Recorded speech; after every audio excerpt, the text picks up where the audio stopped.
ఎవరైతే పదవులు పోగొట్టుకొని సమాజానికి దూరంగా ఉండి కోర్టు కేసుల్లో ఉన్నారో, కుంభకోణాలు ఇరుక్కొని ఉన్నారో వాళ్ళందరూ కూడా ఇవాళ అర్బన్ నక్సలైట్స్ కొంతమంది వాళ్ళందరూ కూడా దాంట్లో గుమిగూడి ఎస్ఎఫ్ఐఓ లేకపోతే డివైఎఫ్ఐ రకరకాల సంస్థలు వాళ్ళు ఇంకేం పని లేదు కాబట్టి కాక్రోచ్ జనతా పార్టీ ఒక ఆయుధంగా తయారయ్యి దాంట్లో తిరుగుతున్నారు. పాపం తాత్కాలికంగా వాళ్ళని అంత తిరగడం మంచిది, ఎందుకంటే పని ఉండాలి ఎవరికైనా సరే. నిరుద్యోగ సమస్య ఉందని ఇందాకని అన్నావు, ఆ పార్టీలో కూడా ఆ సమస్య ఉంది. అందుకని ఆమ్ ఆద్మీ పార్టీ లేదా సిపిఐ సిపిఎం కొన్ని రకాలైనటువంటి రాజకీయ పార్టీలు ఇటీవల ఎక్కడా కూడా వాళ్ళకి అవకాశాలు లేవు. అందువల్ల ఆ పార్టీలో ధర్నాలు ఆ కార్యక్రమాల్లో వాళ్ళు పాల్గొంటుంటారు. మంచిది, డెమోక్రసీలో ప్రతిపక్షం అనేది ఉండాలా. ప్రజల్లో ఎప్పుడైతే ఇలాంటి సద్విమర్శలు వచ్చినప్పుడు ఆ విమర్శలు కూడా మేము అర్థం చేసుకుని ప్రజలకి ఇంకా మెరుగైనటువంటి పరిపాలన అందించడం కోసం నరేంద్ర మోడీ గారు అందులో దిట్ట. కాబట్టి తప్పనిసరిగా ఎవరు చేసేటువంటి ప్రతిపక్షం వాళ్ళు చేయనియండి, ఇది మంచిదని నేను భావిస్తున్నాను.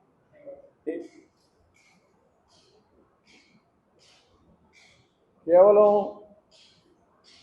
ఒక వ్యక్తి కోసమో లేకపోతే తాత్కాలిక ప్రయోజనాల కోసం పెట్టినటువంటి ఒక రాజకీయ పార్టీ కాదు. భారతీయ జనసంఘ్ నుండి 1951 నుంచి కూడా జనసంఘ్, దాని తర్వాత జనతా పార్టీ, భారతీయ జనతా పార్టీగా ఇవాళ దేశం first party next self last అనేటువంటి ఒక ఆలోచనతో భారతదేశ సమైక్యత సమగ్రత కోసంగా కోటాను కోట్ల మంది ఈ యొక్క భారతీయుల్ని చైతన్యవంతం తీసుకొని వచ్చి ప్రపంచంలో ఏ America, Germany, Japan, Russia, China సరసన భారతదేశాన్ని ఒక సగౌరవమైనటువంటి సార్వభౌమాధికారంగా అగ్రరాజ్యంగా నిలపాలనేటువంటి ఉద్దేశంతో ఈ భారతీయ జనతా పార్టీ ఏర్పడడం జరిగింది. అందువల్ల నరేంద్ర మోడీ గారు 2014లో ప్రధానమంత్రి అయిన తర్వాత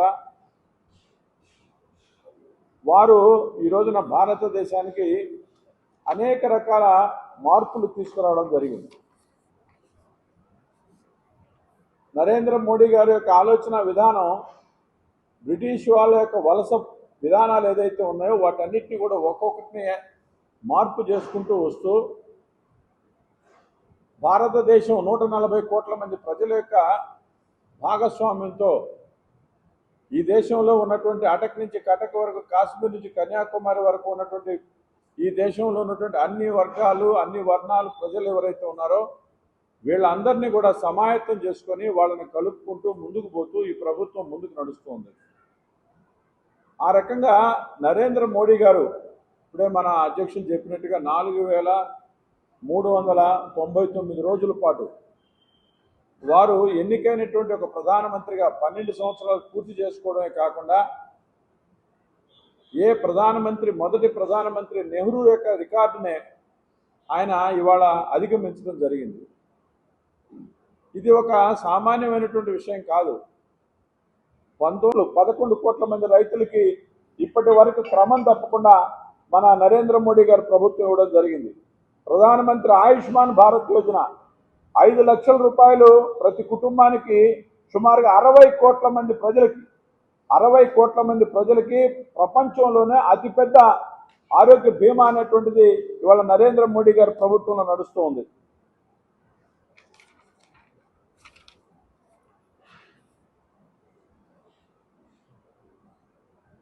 ప్రధానమంత్రి విశ్వకర్మ యోజనలో 30 లక్షల ట్రెడిషనల్ ఆర్టిజన్స్కి మనం స్వయం ఉపాధి ఏదైతే ఉందో వాళ్ళకి ఆర్టిజన్స్కి లోన్స్ ఇవ్వడం జరిగింది. పెద్ద ఎత్తున ట్రైనింగ్ ప్రోగ్రామ్స్ కూడా పెట్టి ఆ రకంగా ఇవ్వడం జరిగింది.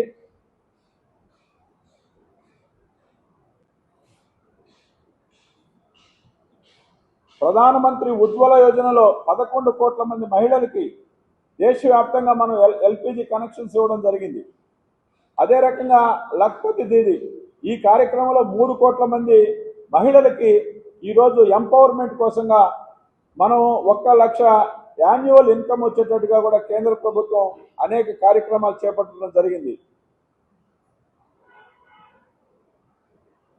ప్రధానమంత్రి మహిళల పట్ల, స్త్రీల పట్ల ఆయన మొదటి నుంచి కూడా ముందు చూపుతో ఎవరైతే ఈ వరకట్నం, ఈ దురాచారం కారణంగా అనేక మంది స్త్రీ శిశు స్థానంలోనే వాళ్ళని చంపేటువంటి పరిస్థితి హర్యానాలో అనేక రాష్ట్రాల్లో ఉండేది. అందుకని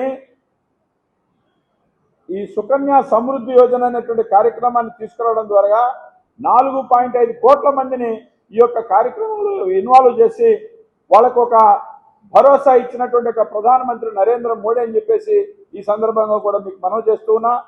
ఈ రకంగా మార్కెట్లో అనేక రకాలైనటువంటి విషయాలు, సంక్షేమ అభివృద్ధి కార్యక్రమాలు ఈరోజు భారతదేశం ప్రపంచానికే ఒక మార్గదర్శకంగా ఈరోజు నరేంద్ర మోడీ గారి నాయకత్వంలో ఇవాళ ముందుకు పోతుంది. అంతే ఇవాళ పొబ్బులో పుట్టి మకలో పోయే కొన్ని రాజకీయ పార్టీలు, కొంతమంది కుహనా లౌకిక మేధావులు లేదా అర్బన్ నక్సలైట్ నరేంద్ర మోడీ యొక్క ఎదుగుదలను చూడలేక కొంతమంది చిల్లర మల్లల మాటలు ఇవాళ మాట్లాడుతూ ఉంటారు. అంతే తప్ప భారతదేశానికి నరేంద్ర మోడీ యొక్క ప్రతిష్టకి ఇవాళ ప్రజలను కలుపుకొని ఆయన ముందుకు పోతున్నాడు ఇవాళ. అంతే తప్ప భారతదేశంలో ఈ మార్పు అనేటువంటిది కేవలం నరేంద్ర మోడీ ఒక్కడిదే కాదు. ఇవాళ భారతదేశంలో ఉన్నటువంటి 140 కోట్ల మంది ప్రజలు కూడా సంఘటితంగా ఒక సమైక్యంగా ముందుకు వస్తూ ప్రపంచంలో భారత జాతి ఇవాళ ముందుకు నడుస్తూ ఉంది. ఈ యొక్క వికసిత భారత్ లక్ష్యంగా 2047 నాటికి రాష్ట్రాలు, కేంద్రం కూడా కలిసికట్టుగా ఈ యొక్క అభివృద్ధి, సంక్షేమం అనేటువంటిది 2 కళ్ళుగా తీసుకొని ప్రపంచంలో అగ్ర రాజ్యాల సరసన 2047 నాటికి భారత్ రాబోతుంది. దీనికి ఎవరు ఆపలేరు. అరచేతిని అడ్డుపెట్టి సూర్యకాంతిని ఆపలేరు. ఎదుగొస్తున్నటువంటి భారతీయ జనతా పార్టీని, అదే రకంగా నరేంద్ర మోడీ యొక్క నాయకత్వాన్ని ఎవరు ఆపలేరు. కొంతమంది విదేశీ విద్రోహ శక్తులు ఎవరైతే ఉన్నారో వాళ్ళు భారతదేశంలో అనేక రకాలైనటువంటి ఈ యొక్క సంఘ విద్రోహ శక్తులతో చేతులు కలిపి భారతదేశంలో నరేంద్ర మోడీ గారి ప్రభుత్వాన్ని అస్థిరం చేయడానికి కోసం చేస్తున్న ప్రయత్నాలు ఏవైతే ఉన్నాయో అది ఎట్టి పరిస్థితుల్లో సాగదు. భారతీయ జనతా పార్టీ కేడరు కోటాను కోట్ల మంది, 14 కోట్ల మంది వాళ్ళ దేశంలో భారతీయ జనతా పార్టీ కార్యకర్తల గణం ఉంది. అంతేకాదు అనేక మంది జాతీయవాదులు, ఈ దేశం కోసం పనిచేసేటువంటి అనేక రకాల జాతీయవాద సంస్థలు ఇవన్నీ వేళ్ళూనుకొని ఉన్నాయి. అంతే తప్ప ఈరోజు ఏదో కావాలని ఏదో నేపాల్లోనో లేకపోతే ఇంకో శ్రీలంకలోనో ఇంకో దగ్గర వచ్చినటువంటి రాజకీయ అనిస్థితి తీసుకురావడానికి కోసంగా భారతదేశాన్ని దెబ్బకొట్టడానికి కోసం చేసే ప్రయత్నాలు ఏదైతే ఉన్నాయో అటువంటి ఈ జాతీయవాద శక్తులు తిప్పికొడతాయి.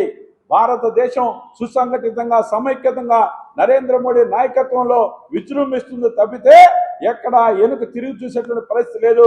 రాబోయేటువంటి శక్తులు ఇప్పటికే 22 రాష్ట్రాల్లో భారతీయ జనతా పార్టీ ఎన్డీఏ ప్రభుత్వాలు ఉన్నాయి.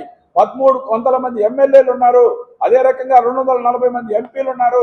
రాజ్యసభలో 113 మంది ఎంపీలు ఉన్నారు. మొత్తం అనేక రకాల ఈ రోజున ప్రపంచంలో అత్యధిక శక్తి కలిగినటువంటి రాజకీయ పార్టీగా భారతీయ జనతా పార్టీ నరేంద్ర మోడీ యొక్క నాయకత్వంలో ఉంది. అందువల్ల ఎవరు కూడా భారతీయ జనతా పార్టీని, నరేంద్ర మోడీని ఎదుర్కొనేటువంటి శక్తి ఈ భూమి మీద ఇప్పుడు పుట్టలేదు, పుట్టబోదని చెప్పేసి సందర్భంగా నేను మనవి చేస్తూ ఉన్నా. మనది భారతదేశం ప్రపంచంలోనే అతిపెద్ద ప్రజాస్వామిక దేశం. ప్రజాస్వామ్య దేశంలో ఎవరైనా సరే రాజకీయ పార్టీలు పెట్టుకోవచ్చు, ధర్నాలు చేయొచ్చు. ధర్నాలకు కూడా భయపడి భారతీయ జనతా పార్టీ ఉండే ప్రసక్తి ఉండదు. ఎవరైనా సరే వాళ్ళకి పర్మిషన్ ఇస్తుంది, వాళ్ళ యొక్క వాక్ స్వాతంత్రం వాళ్ళు చెప్పుకోవచ్చు. అంతే తప్ప ఈ రోజున అలాంటి తాటాకు చప్పుళ్ళకి భారతీయ జనతా పార్టీ ఎక్కడ ముందుకు భయపడే ప్రసక్తి ఉండదు. నిరుద్యోగం విషయంలో మేము స్పష్టంగా ఒక విషయం చెప్తున్నాం.